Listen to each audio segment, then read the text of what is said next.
And the hits were indeed oldies but goodies.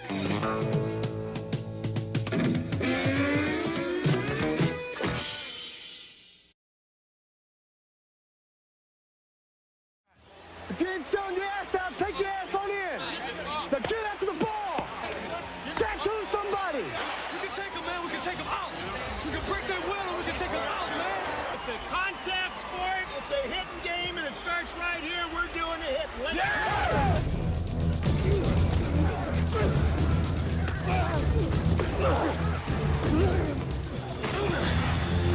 Let's go, baby! Every time in their face!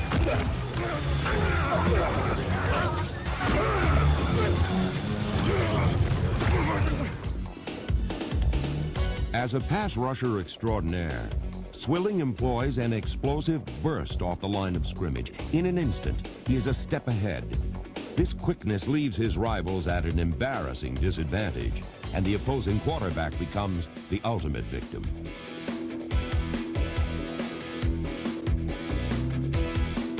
As a rookie, Swilling saw action in all 16 games. In his second season, he earned the starting job at right outside linebacker.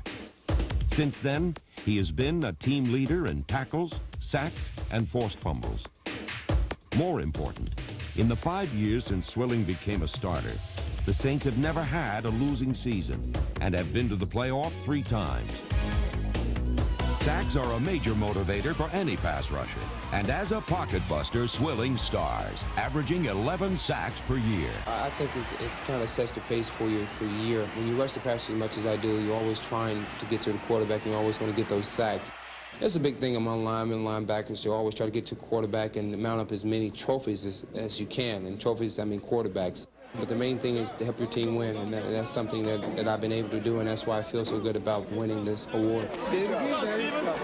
Swilling joins an elite group of previous winners that includes Lawrence Taylor, Reggie White, Bruce Smith, and Mike Singletary.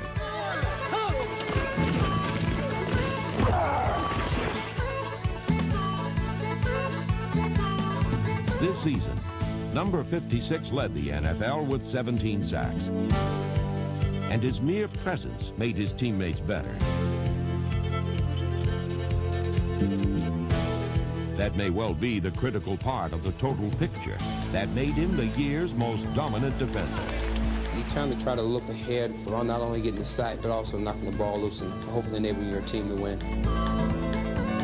That's what I'm always trying to do. If I can get there, and hopefully he can't see me, get the ball out, get the turnover.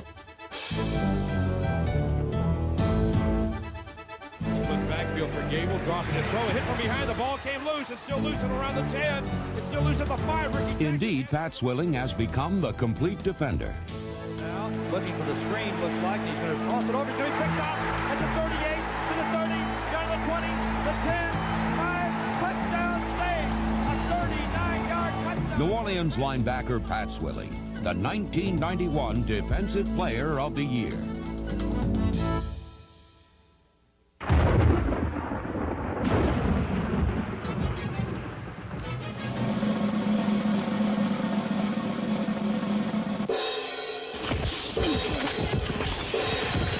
Somewhere within the first 5 to 10 plays of a game, the other team's quarterback must go down. And he must go down hard. That alone sets a tempo for a game. You know, it's always said if you get to them early, well, then they're going to have a tougher game, and that's, you know, that's a mental part of it with them, I'm sure. I mean, you know, you feel like your protection is not there, or they get to you early in the game, then you worry about it the whole game. I don't think they really get intimidated, because if you were intimidated, I don't believe you could stand back there. I can't even imagine standing back there with all those people coming at me and still throwing it. When you're spending half of your time on your back without any time to throw, hey, you're going to be a little shell-shocked, and you're going to be looking around to see what's around you and who's coming to knock the crap out of you. I have never been able to be impressed with what it takes to hit a guy who is completely concentrating on doing something else. I mean, the fact that, you know, just blast the quarterback, and the quarterback ain't paying no attention to that guy. I mean, he's concentrating on throwing the football, and it's not a great act of courage coming and hitting him with the blind side. And it's also stupid.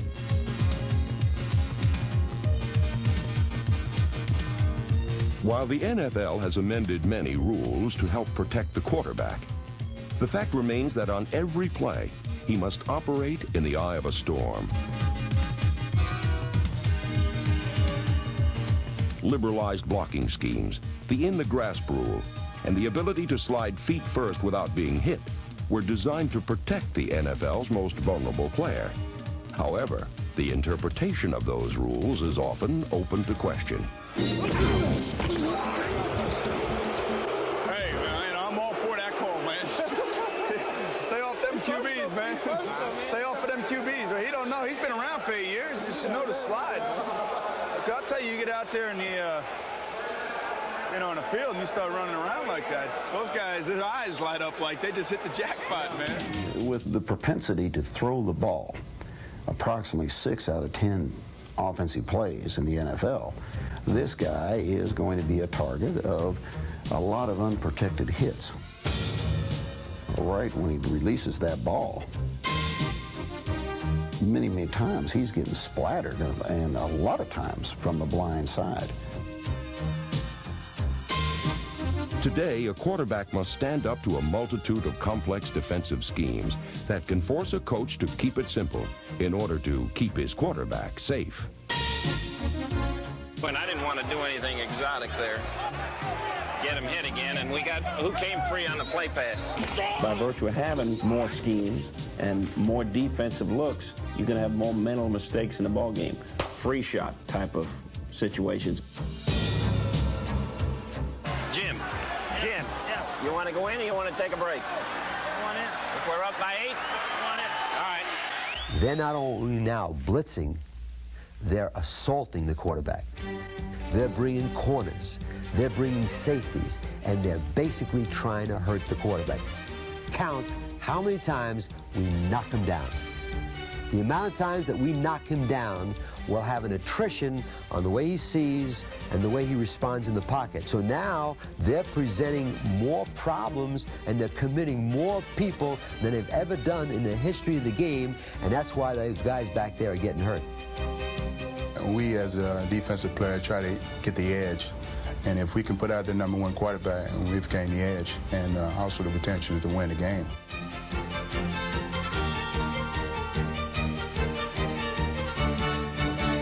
In the 50s, when Buddy Holly topped the charts, a runner wasn't considered down until his arms and legs were tied up, he was thrown in a box, and buried underground for a month.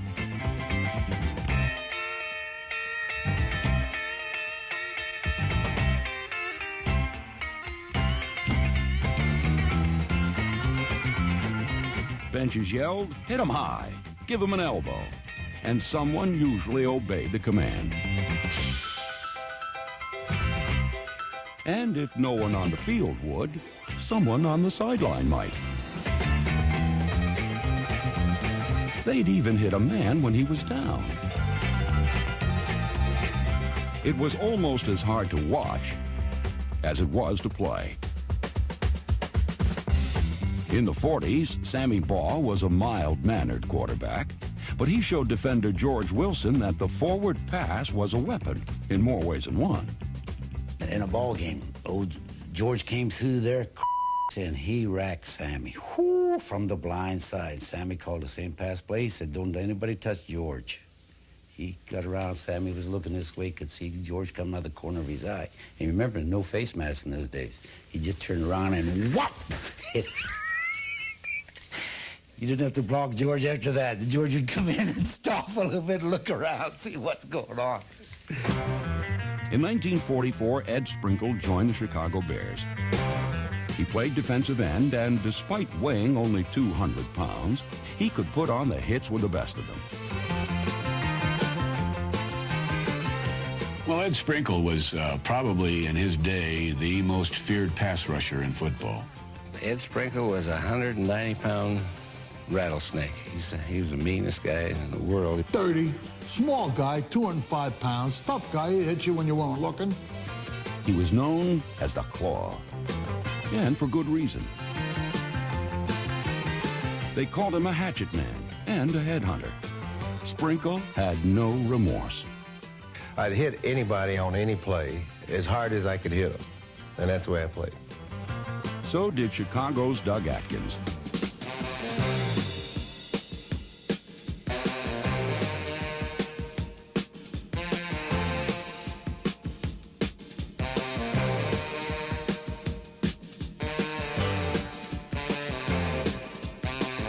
Atkins was a huge hillbilly hitman from Tennessee. I saw him eliminate the entire Minnesota backfield. He put Brown and Mason out in 2 straight plays, and the following week he put Horning and Taylor out with clotheslines in 2 consecutive plays. Back in the 50s, the head slap, the crackback, the clothesline, and spearing were all legal. In fact, if today's rules were in effect back then, half of the players in the Hall of Fame would have been fined more than they earned.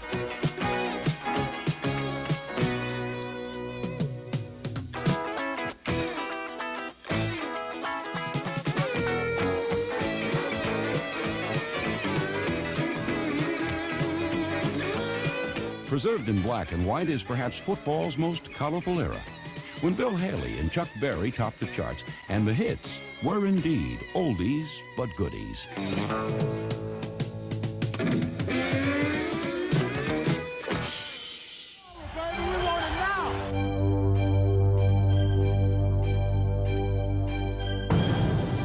And they're like gladiators there. I mean, they're warriors. They're getting ready for battle. And you've got to build a hatred up all week long, no matter what it may be. The guy may have freckles, and you hate people with freckles. You go out there and it's a battle. It's survival of the fittest.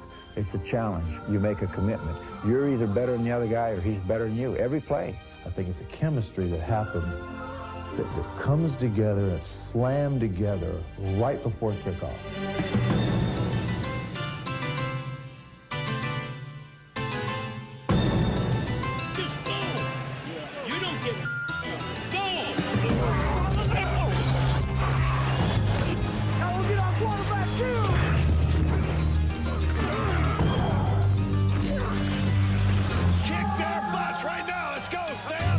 One of the tricks in coaching is to find that button, to find that formula, to find that code within the player. Get up on the line!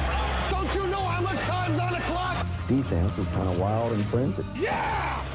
Like nitroglycerin ready to go off. You can take a guy that's the toughest guy on the football team. He's meaner than a snake. I mean, this guy is really tough. But if he can't ever get over there to hit anybody, he can't play. You know, you've got to see, you've got to move, you've got to hit. That's what football's all about.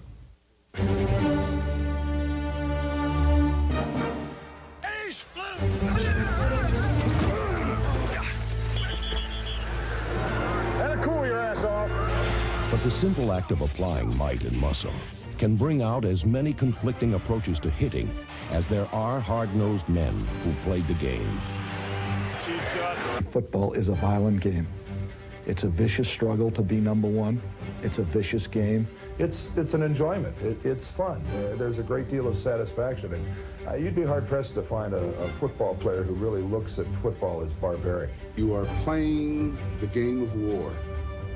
And it isn't with guns, but everything else is the same. But that's it. Football's a war, and they're in the trenches, and they're kicking it out of it. If you're really in a trench and really want to know what war's about, that's when you're wetting your pants, because that's that chap shooting at me, and he didn't know what a nice guy I was, you know? So this, you know, I think it's overplayed a little bit. If you want to take a man out, it's very easy to do, looking him square in the eye. And that was my whole approach in the game. I wanted to put as much fear into his heart and as much pain on his back as I possibly could. I want to hit as hard as I can. I want to be as fair as I can. But at the same time, I just want the guy to realize when I hit him or when I'm playing that I'm going to give him all I've got. And whether you call it Howie time or hard time, to hit and make it stick is a feeling like no other in professional sports.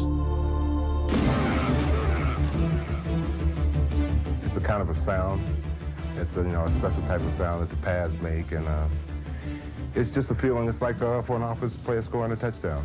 Defensive players don't get to score many touchdowns, but they get to make big hits. It really feels great to make a devastating hit. Nobody wants to hurt anybody intentionally, but there's nothing in the world, and I stress there is nothing in the world as great as getting that good hit in professional football.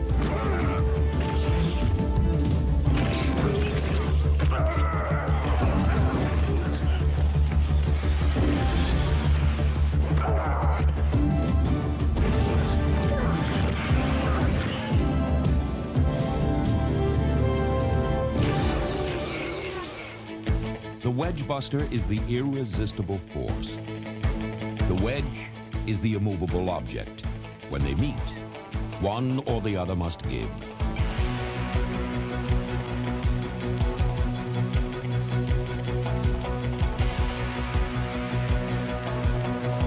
Wedge busters are pro football's Green Berets, the special forces of special teams.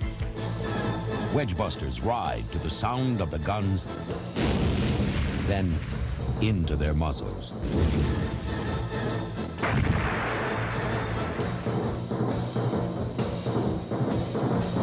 On this furious cavalry charge, most will be cut down long before ever reaching the objective, the wedge.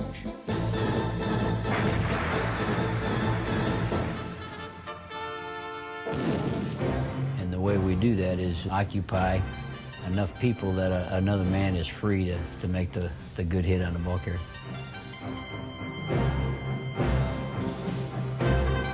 Wedge busters sacrifice themselves, giving up their bodies so teammates can circumvent the wedge, attacking its perimeter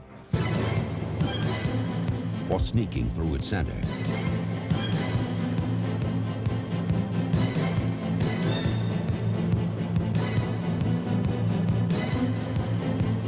The wedge buster moves ever forward, bouncing off blockers, flying into a tangled thicket of bodies, cutting into the heart of the wedge, selflessly helping his team while selfishly hoping for one grab for glory.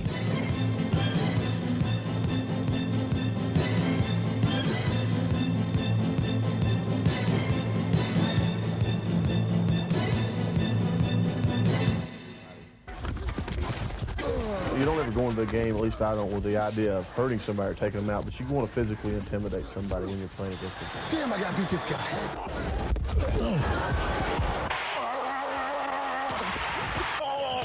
That's a cheap shot. You know that is.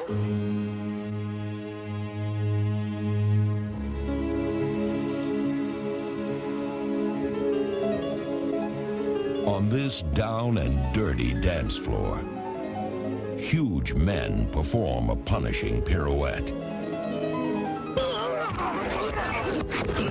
The meek will never inherit this turf, because every play is hand-to-hand and body-to-body combat.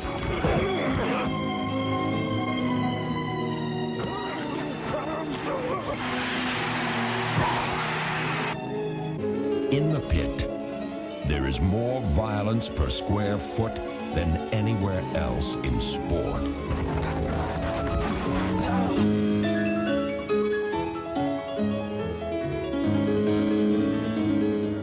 And you're talking about guys who are 300 pounds and who can move, who know how to use their bodies to their advantage, and who are very mean and intense during the course of a game. So there's things going on inside the pit that people in the stands don't realize. It's mean, it's tenacious.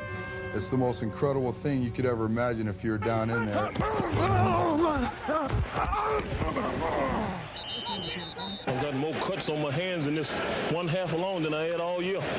They must have blades stuck to the shoulder pads or something.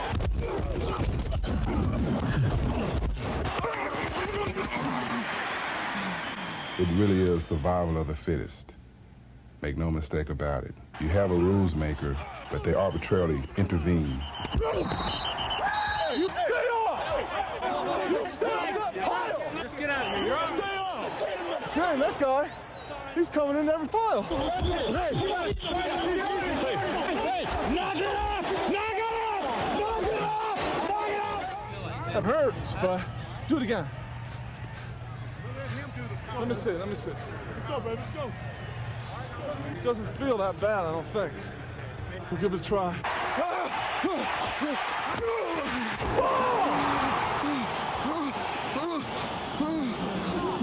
That's orange! Easy up. Back up. Let me see. Back up.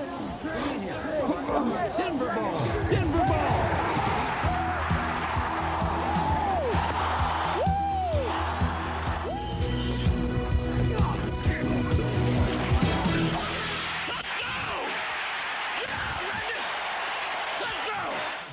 Steve, you're showing your 6 too soon. Okay? I can get up there and bag it out. Yeah, move in. You stay out there. Move back and then come back up. All right? Don't jump in there real soon. He knows what's going on. Being able to support the run, that's a vital part of being a safety. A lot of times, running backs will hit the hole full speed, like I said, and the linebackers and the defensive line won't always get a chance to be there. And if you can stop them for a 2 or 3 yard gain, that's a big plus. With the quickness to play pass coverage and the bulk and strength of a linebacker, Denver's defense gives Atwater the sort of license and carte blanche reserved for a 007.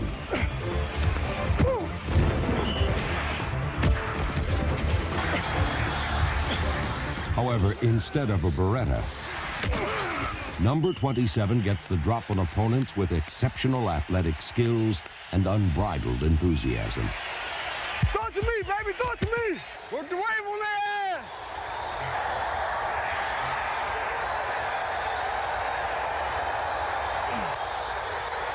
Ooh. Yeah. Rock the house.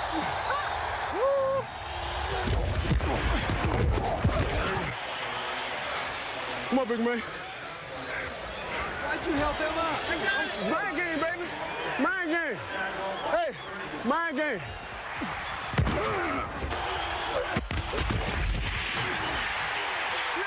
Here we go, D.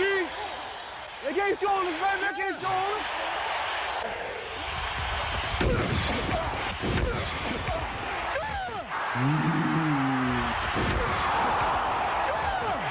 Good try, baby. Derek Thomas became an instant success in the NFL because of the highly polished pass rushing skills he developed at the University of Alabama.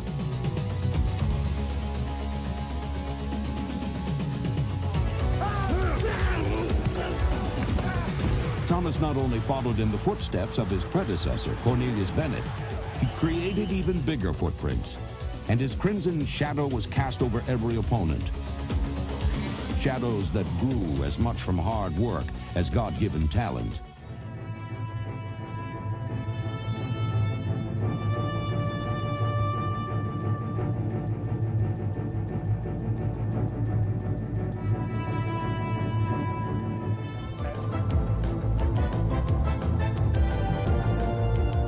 You get to that point to where you say, well, he's in sight.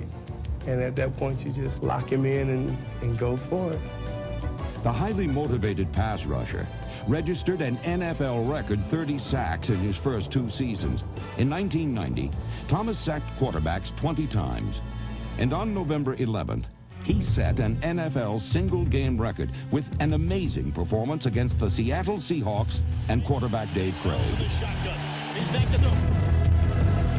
Hit at the goal line. Ball charge free. Fumble. Recovered by Kansas City. Touchdown, Kansas City. Oh, what a play! Straight back to pass on first down. In trouble, and down he goes. Derek Thomas got him. You got him up the field once. You got him inside once, didn't you? Good. Keep working on him. Now you ought to get him. He'll be rocking on you. Come on, Derek. Come on, Derek. Run it down. When I got 2 and then 3 and then 4 and then everybody was like, well, go for the record, and 5. And the 6th one was a funny one because the play went away and I thought the quarterback had already thrown the ball, and I was just really standing there in the corner, and I see the quarterback coming back across the field. So I ran and got a sack. That was a freebie. So that was number 6. Out to his right, looking down the field, and Thomas sacks him again. Another sack for Derek Thomas. What's new? And then number 7 came, and then it was like, you got the record. It was like shooting fish in a barrel.